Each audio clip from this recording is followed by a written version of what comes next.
അസ്സാം വലൈക്കും dear friends. ഇന്നത്തെ നമ്മുടെ സ്പെഷ്യൽ നിങ്ങൾ ആരും ഇതുവരെയും ട്രൈ ചെയ്ത് നോക്കിയിട്ടില്ലാത്ത ഒരു അടിപൊളി വെറൈറ്റി റെസിപ്പിയാണ്. നമ്മുടെ ഈ വീഡിയോ കണ്ടുകൊണ്ടിരിക്കുന്ന സമയത്ത് നിങ്ങൾക്ക് ഇഷ്ടപ്പെടുകയാണെങ്കിൽ ഒന്ന് ലൈക്ക് ചെയ്തേക്കണേ. അതുപോലെ തന്നെ നമ്മുടെ ഈ ചാനൽ ആദ്യമായിട്ട് കാണുന്നവരും ഇതുവരെയും സബ്സ്ക്രൈബ് ചെയ്യാത്തവരും പ്ലീസ് ഒന്ന് സബ്സ്ക്രൈബ് ചെയ്തേക്കണേ. ഞാനിടുന്ന വീഡിയോസ് ഉടനടി കിട്ടുന്നതിനായി സബ്സ്ക്രൈബ് ബട്ടന്റെ തൊട്ടടുത്ത് കാണുന്ന ബെല്ലൈക്കൺ കൂടി ക്ലിക്ക് ചെയ്തിട്ട് ഓൾ എന്ന ഓപ്ഷൻ എനേബിൾ ചെയ്യാനും മറക്കല്ലേ. ആദ്യം തന്നെ ഇതിനായിട്ട് കുറച്ച് അയലമീൻ നല്ലതുപോലെ കഴുകി വൃത്തിയാക്കി എടുത്തിട്ടുണ്ട്. കുറച്ച് ഉപ്പൊക്കെ ഇട്ട് ഉരച്ച് വൃത്തിയാക്കി വേണം കഴുകി എടുക്കാനായിട്ട്. ഞാനിപ്പോൾ കാണിക്കാൻ പോകുന്നത് രണ്ട് വ്യത്യസ്തമായിട്ടുള്ള രീതിയിലുള്ള അയലമീൻ വെച്ചിട്ടുള്ള റെസിപ്പികളാണ്. അപ്പോൾ ആദ്യത്തെ റെസിപ്പിക്ക് വേണ്ടിയിട്ട് ഒരു 6 അയലമീൻ ഇതുപോലെ വരഞ്ഞെടുത്തിട്ടുണ്ട്.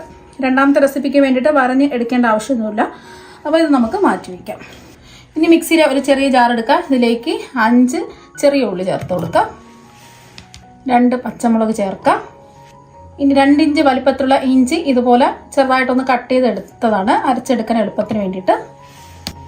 ഇനി ഒരു 12 അല്ലി വെളുത്തുള്ളി അല്ലികൾ ചേർത്ത് കൊടുക്കാം. ഇത് ചെറിയ അല്ലികളാണ്. അപ്പോൾ വലിയ വെളുത്തുള്ളി അല്ലികളാണെന്നുണ്ടെങ്കിൽ ഒരു 5ഓ 6ഓ ഒക്കെ എടുത്താൽ മതിയാവും. 2 കറിവേപ്പില ചേർത്ത് കൊടുക്കാം. ഇനി ഇതിലേക്ക് 1/2 ടീസ്പൂൺ വലിയ ജീരകം ചേർത്ത് കൊടുക്കാം. പെരിഞ്ജീരകമാണ്, ചെറിയ ജീരകമല്ല. ഇനി ഇതിൽ മെയിനായിട്ട് ചേർത്ത് കൊടുക്കുന്നത് കുരുമുളക് പൊടിയാണ്. ഒരു 2 ടേബിൾ സ്പൂൺ കുരുമുളക് പൊടി ചേർത്ത് കൊടുക്കാം. ഇനി നമ്മൾ ഇതിലേക്ക് ചേർത്ത് കൊടുക്കുന്നത് 1 ടേബിൾ സ്പൂൺ മുളക് പൊടിയാണ്. കാശ്മീരി മുളക് പൊടിയാണ് എടുത്തിട്ടുള്ളത്. സാധാരണ എരിവുള്ള മുളക് പൊടിയാണെന്നുണ്ടെങ്കിൽ ഒരു 1/2 ടീസ്പൂണോ 3/4 ടീസ്പൂണോ എടുത്താൽ മതിയാകും. ഇനി ഇതിലേക്ക് ചേർത്ത് കൊടുക്കുന്നത് 1/2 ടീസ്പൂൺ മഞ്ഞൾപ്പൊടിയാണ്.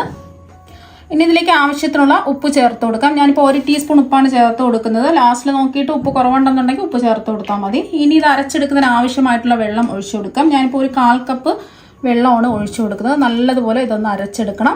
അപ്പോൾ അരച്ചെടുക്കുന്നില്ല എന്നുണ്ടെങ്കിൽ കുറച്ചും കൂടെ വെള്ളം ചേർത്തിട്ട് നല്ല പേസ്റ്റ് പരുവത്തിന് അരച്ചെടുക്കാം. ഇപ്പോൾ അത് നല്ലതുപോലെ ഒന്ന് അരച്ചെടുത്തിട്ടുണ്ട്. അപ്പോൾ ഇതിൽ ഉപ്പ് നോക്കിയപ്പോൾ കുറവായതുകൊണ്ട് ഒരു 1/4 ടീസ്പൂൺ ഉപ്പും കൂടി ചേർത്ത് ഒന്ന് മിക്സ് ചെയ്യുക. ഒന്ന് അടിച്ചെടുക്കുക ചെയ്യുക. ഒന്ന് അടിച്ചെടുത്തിട്ട് വരാം. ഉപ്പും കൂടി ചേർത്ത് ഒന്ന് അടിച്ചെടുത്തിട്ടുണ്ട്. ഇപ്പം ഞാൻ ഈ മസാല തയ്യാറാക്കിയിരിക്കുന്നത് കുറച്ച് വലുപ്പമുള്ള, അത്യാവശ്യം മീഡിയം സൈസ് വലുപ്പമുള്ള 6 അയലമീനിന് ആവശ്യമായിട്ടുള്ള മസാലയാണ് തയ്യാറാക്കി എടുത്തിട്ടുള്ളത്. ഇനി ഈ മസാല എല്ലാം ഈ മീനിലേക്കൊന്ന് തേച്ച് പിടിപ്പിക്കാം.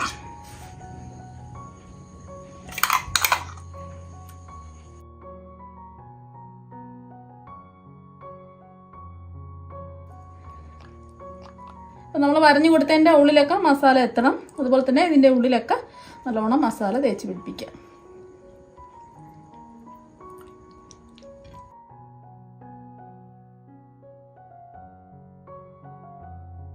അപ്പോൾ മസാലയൊക്കെ നല്ലതുപോലെ തേച്ച് പിടിപ്പിച്ചു. ഇനി കുറച്ച് സമയം ഇതൊന്ന് റെസ്റ്റ് ചെയ്യാൻ വേണ്ടി വെക്കാം. ഫ്രിഡ്ജിൽ വെക്കോ പുറത്ത് വെക്കോ എങ്ങനെ വേണമെന്നുണ്ടെങ്കിലും വെക്കാവുന്നതാണ്. മൂടി വെച്ച് കൊടുക്കാം. ഈ ഒരു സമയം കൊണ്ട് അയലമീൻ വെച്ചിട്ടുള്ള രണ്ടാമത്തെ റെസിപ്പി എങ്ങനെ റെഡിയാക്കി എടുക്കാൻ നോക്കാം. അപ്പോൾ അതിന് വേണ്ടിയിട്ട് നമ്മൾ മാറ്റി വെച്ച 7 അയലമീൻ എടുത്തിട്ടുണ്ട്. രണ്ടാമത്തെ റെസിപ്പിക്ക് വേണ്ടിയിട്ടുള്ള ഈ മീൻ തയ്യാറാക്കി എടുക്കുന്നതിന് വേണ്ടിയിട്ട് മിക്സിയുടെ ജാർ എടുക്കുക. അപ്പോൾ അതിന് വേണ്ടിയിട്ട് ഒരു അരപ്പ് തയ്യാറാക്കണം. ഇതിന് ഞാൻ 2 കപ്പ് ചിരകിയ തേങ്ങയാണ് ഒരു ജാറിലേക്ക് ഇട്ട് കൊടുക്കുന്നത്. ഇത് ഒരു മീഡിയം സൈസ് ചിരകി എടുത്തിട്ടുള്ള തേങ്ങയാണ് എടുത്തിട്ടുള്ളത്. അപ്പോൾ 2ാമത്തെ കപ്പ് തേങ്ങയും കൂടി ഇട്ട് കൊടുക്കാം. ഇനി ഇതിലേക്ക് 2 ടീസ്പൂൺ മുളക് പൊടി ചേർത്ത് കൊടുക്കാം. ഞാനിപ്പോൾ കാശ്മീരി മുളക് പൊടിയാണ് എടുത്തിട്ടുള്ളത്. സാധാരണ എരിവുള്ള മുളക് പൊടിയാണെന്നുണ്ടെങ്കിൽ അവരവരുടെ എരിവിനനുസരിച്ചിട്ട് മുളക് പൊടി ചേർത്ത് കൊടുക്കുക. 1 ടീസ്പൂണൊക്കെ ചേർത്ത് കൊടുത്താൽ മതിയാകും. 1 ടീസ്പൂൺ മല്ലിപ്പൊടി ചേർക്കാം. 1/2 ടീസ്പൂൺ മഞ്ഞൾപ്പൊടി. ഇത് കുരുമുളക് പൊടി ചേർക്കണം നിർബന്ധമൊന്നുമില്ല. ഞാനിപ്പോൾ 1/2 ടീസ്പൂൺ കുരുമുളക് പൊടി ഇതാ ചേർത്ത് കൊടുക്കുന്നുണ്ട്. അപ്പോൾ കുരുമുളകിൻ്റെ ടേസ്റ്റ് ഇഷ്ടമല്ലാന്നുണ്ടെങ്കിൽ ചേർക്കേണ്ട ആവശ്യമില്ല. ഇനി ഇതിലേക്ക് ചേർത്ത് കൊടുക്കുന്നത് 8 ചെറിയ ഉള്ളിയാണ്.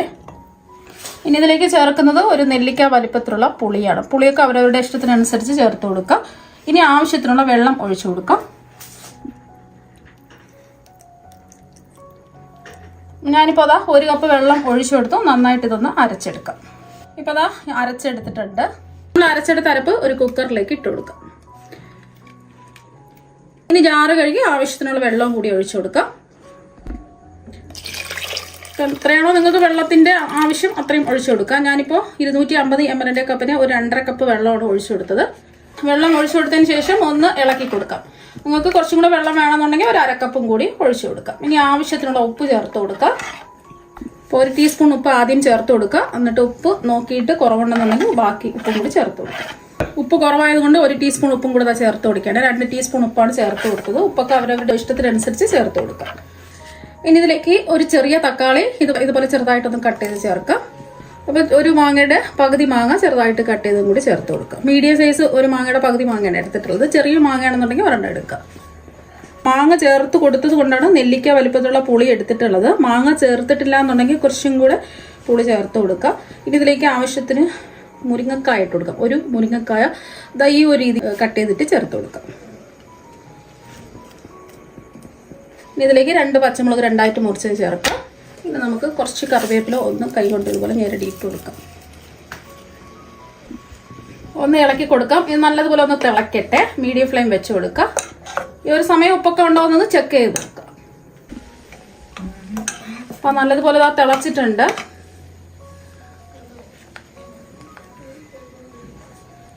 ഇനി ഇതിലേക്ക് നമ്മൾ കഴുകി വൃത്തിയാക്കി വെച്ചിരിക്കുന്ന മീൻ കഷ്ണങ്ങൾ ഇട്ട് കൊടുക്കാം. ഞാൻ മുഴുവനെ അങ്ങ് ഇട്ട് കൊടുക്കുകയാണ് ചെയ്യുന്നത്. നിങ്ങൾക്ക് വേണമെന്നുണ്ടെങ്കിൽ 2ആയിട്ട് കട്ട് ചെയ്ത് അങ്ങനെ വേണമെന്നുണ്ടെങ്കിലും ഇട്ട് കൊടുക്കാം.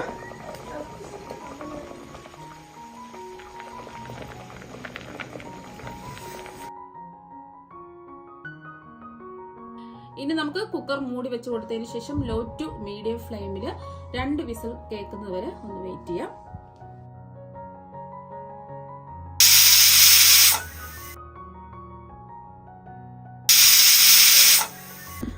അപ്പോൾ കുക്കർ മൂടി വെച്ച് ഒരു 2 വിസിൽ കേൾക്കുന്നത് വരെ വെയിറ്റ് ചെയ്യാം.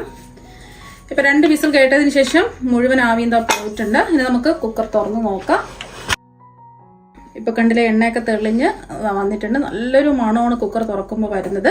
ഞാൻ വീണ്ടും ഫ്ലെയിം ഓണാക്കി കൊടുത്തു. ഇതിലേക്ക് വറുത്ത് പൊടിച്ച 2 നുള്ള് ഉലുവാപ്പൊടിയും കൂടി ചേർത്ത് കൊടുക്കാം. നമ്മൾ ആദ്യം അരച്ച സമയത്ത് ഉലുവ ചേർത്തില്ല. നമ്മൾ അരയ്ക്കുന്ന സമയത്ത് ഉലുവ ചേർക്കുകയാണെന്നുണ്ടെങ്കിൽ ഒരു 1/4 ടീസ്പൂൺ മുഴുവൻ ഉലുവ ചേർത്താൽ മതി. അതുപോലെ തന്നെ ലാസ്റ്റിൽ 1 ടീസ്പൂൺ പച്ച വെളിച്ചെണ്ണയും കൂടെ ചേർത്ത് കൊടുക്കാം. 1-2 ടീസ്പൂൺ ചേർത്ത് കൊടുക്കാം. ചെറുതായിട്ടൊന്ന് തിള വരുന്ന സമയത്ത് നമുക്ക് ഫ്ലെയിം ഓഫ് ആക്കാം. അപ്പോൾ കണ്ടില്ലേ, മീനൊന്നും പൊടിഞ്ഞൊന്നും പോവാതെ അടിപൊളിയായിട്ട് ഇതാ കിട്ടിയിട്ടുണ്ട്. ഒരു മീനും പൊടിഞ്ഞൊന്നും പോയിട്ടില്ല. വളരെ എളുപ്പത്തിൽ കുക്കറിൽ നമുക്ക് മീൻ കറി റെഡിയാക്കി എടുക്കാൻ പറ്റും. ഈ ഒരു സമയം ഉപ്പൊക്കെ ഉണ്ടെന്ന് ചെക്ക് ചെയ്ത് നോക്കാം. ഇനി ഇത് ഒരു പാത്രത്തിലേക്ക് മാറ്റാം. 1-2 മിനിറ്റ് വെച്ചിട്ട് എടുത്താലും നല്ലതായിരിക്കും. അപ്പോൾ അടുത്തത് രണ്ടാമത്തെ റെസിപ്പിക്ക് വേണ്ടിയിട്ട് ഇതാ കുക്കർ ചൂടാക്കാൻ വെച്ചിട്ടുണ്ട്. ഇതിലേക്ക് 2 ടേബിൾ സ്പൂൺ വെളിച്ചെണ്ണ ഒഴിച്ചു കൊടുക്കാം. 2-3 ടേബിൾ സ്പൂൺ വെളിച്ചെണ്ണ ഒഴിച്ചു കൊടുക്കാം. എണ്ണ ഒന്ന് ചൂടാതിന് ശേഷം 10 ചെറിയ ഉള്ളി ചെറുതായിട്ട് കട്ട് ചെയ്ത് ചേർത്ത് കൊടുക്കാം. ഉള്ളി ഒന്ന് മൂപ്പിച്ചെടുക്കാം. ഫ്ലെയിം മീഡിയം ഫ്ലെയിം വെച്ച് കൊടുക്കാം.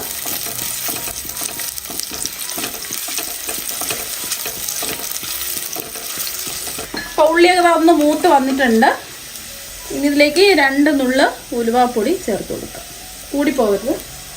ഇതിൻ്റെ മുകളിലായിട്ട് നമുക്ക് കറിവേപ്പില വെച്ച് കൊടുക്കാം.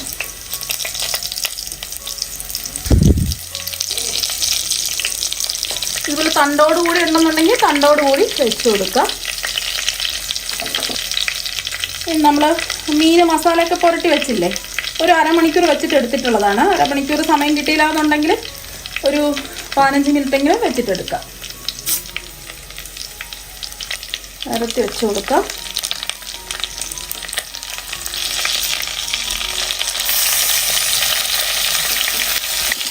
ബാക്കിയൊന്ന് മസാലയെല്ലാം ഇതിൻ്റെ മുകളിലായിട്ട് ഇട്ട് കൊടുക്കാം. ഇനി ഇതിലേക്ക് ചെറിയൊരു നാരങ്ങ വലുപ്പത്തുള്ള പുളി പിഴിഞ്ഞെടുത്തിട്ടുള്ളതാണ്. ഒരു 1/4 കപ്പ് വെള്ളത്തിൽ പുളിയും പിഴിഞ്ഞെടുത്ത് കൊടുത്തു.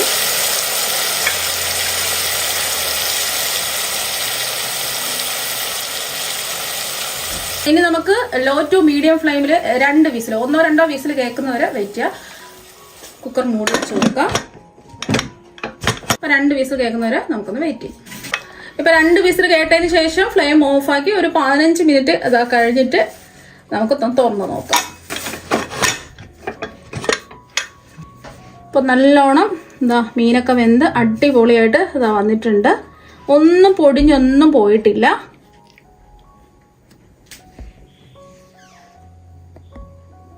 അതുപോലെ തന്നെ അടിക്കൊന്നും പിടിച്ചിട്ടില്ല. നല്ല കറക്റ്റ് പാത്രത വെന്തിട്ടുണ്ട്. അപ്പോൾ കാണുമ്പോൾ തന്നെ നിങ്ങൾക്ക് മനസ്സിലാക്കാൻ പറ്റും അടിയിൽ പിടിച്ചിട്ടുണ്ടോ എന്നുള്ളത്. അതല്ലേ, അടിയിലൊന്നും പിടിക്കാതെ കറക്റ്റായിട്ട് കിട്ടിയിട്ടുണ്ട്. ഇനി ഇത് ഒരു പാത്രത്തിലേക്ക് മാറ്റാം. അപ്പം ഇതിലുള്ള മീനെല്ലാം ഒരു പാത്രത്തിലേക്ക് മാറ്റിയിട്ടുണ്ട്. കണ്ടില്ലേ, ഒട്ടും തന്നെ അടിക്കൊന്നും പിടിച്ചിട്ടില്ല. ഈ കറിവേപ്പില എടുത്ത് മാറ്റിയിട്ട് ഈ മസാല ഈ മീനിന്റെ മുകളിലായിട്ട് ഒഴിച്ചു കൊടുക്കാം. ഈ മസാല മാത്രം മതി ചോറ് കഴിക്കാനായിട്ട്. നല്ല ടേസ്റ്റും മണവുമാണ്. അപ്പം നല്ല അടിപൊളി ടേസ്റ്റാണ്. മൺചട്ടിയിലൊക്കെ ചെയ്യുന്നത് പോലെ തന്നെയാണ് അതിൻ്റെ ടേസ്റ്റ് ഉണ്ടാകുന്നത്. അപ്പം ഞാൻ ഇതൊന്ന് മുറിച്ച് കാണിച്ചു തരാം. ഇത് വെന്തിട്ടുണ്ടോ എന്ന് ചിലർക്കൊക്കെ സംശയം ഉണ്ടാവും. കുറച്ച് മീൻ ഇത് എടുക്കേടെ. കണ്ടില്ലേ, അടിപൊളിയായിട്ട് ഇത് വെന്ത് കിട്ടിയിട്ടുണ്ട്. ഇപ്പം അടിപൊളി ടേസ്റ്റിൽ മൺചട്ടിയിലൊക്കെ ചെയ്തിട്ടെടുക്കുന്ന അതേ ടേസ്റ്റുള്ള അയല മീൻ പെരട്ട് ഇതാ ഇവിടെ റെഡി ആയിട്ടുണ്ട്. അടുത്തതായിട്ട് നമ്മൾ തയ്യാറാക്കി വെച്ച മീൻകറിയാണ്. തനി നാടൻ മീൻകറിയാണ്. മൺചട്ടിയിൽ ചെയ്ത അതേപോലെ ടേസ്റ്റും മണമൊക്കെ ഉണ്ട് ഇതിന്. പെട്ടെന്ന് തന്നെ നമുക്ക് കുക്കറിൽ ഈ മീൻകറി റെഡിയാക്കി എടുക്കാവുന്നതാണ്. മീനൊന്നും പൊടിഞ്ഞൊന്നും പോയിട്ടില്ല. ഇനി ഇതൊന്ന് കൈകൊണ്ട് എടുത്ത് കാണിച്ചു തരാം. ഇത് വെന്തിട്ടാണോ എന്ന് ചിലർക്കൊക്കെ സംശയം ഉണ്ടാകും. കണ്ടില്ലേ, കറക്റ്റായിട്ട് ഇത് വെന്തൊക്കെ കിട്ടിയിട്ടുണ്ട്. അപ്പം നിങ്ങൾ എന്തായാലും കുക്കറിൽ റെഡിയാക്കി എടുത്ത ഈ 2 റെസിപ്പിയും ഒരു പ്രാവശ്യം ഒന്ന് ട്രൈ ചെയ്ത് നോക്കുക. തീർച്ചയായും നിങ്ങൾക്ക് എല്ലാവർക്കും ഒരുപാട് ഇഷ്ടമാകും. അപ്പം നമുക്ക് മറ്റൊരു വെറൈറ്റി വീഡിയോ ആയിട്ട് വീണ്ടും കാണാം. താങ്ക്